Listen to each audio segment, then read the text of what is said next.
anyone who knows and loves anime may recognize that the genre of animation has a culture all its own, while also being wholly Japanese. Here are just some of the things that are associated with anime.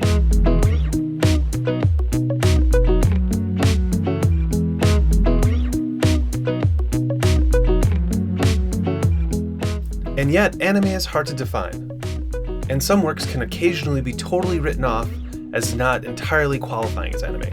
Take Porter Robinson's Shelter. Many people said it was not anime because it was written by a Westerner, although the Japanese studio A1 Studios did the animation. Or the way Daft Punk's Interstellar 5555 was also not considered anime to many simply because it involved Westerners. If those criticisms point to anything, is that there's a dialogue and tension between anime fans. Let's take a step back and consider some of these shared influences. On one hand, many films and shows that would be considered anime by many have been influenced by Western culture, sometimes even taking directly from it.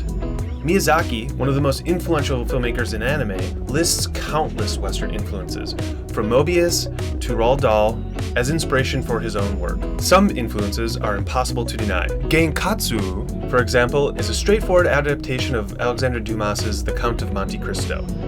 The popular series Anne of Green Gables is an adaptation of, well, Anne of Green Gables, while Bungo Stray Dogs takes literary figures from all over the world, like Dostoevsky, Twain, F. Scott Fitzgerald, and Agatha Christie, are just a few of the Western literary figures featured in Bungo Stray Dogs. In Belladonna of Sadness, it's the artwork itself that looks to me as having Western influence. Gustav Klimt or Egon Schiele come to mind.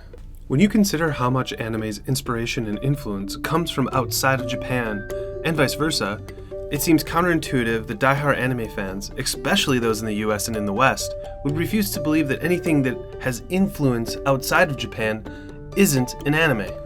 Perhaps our collective standards of what anime could be, should be, more expanded and nuanced. Although there is no doubting that anime is a Japanese creation, again, its influences and influence are worldwide.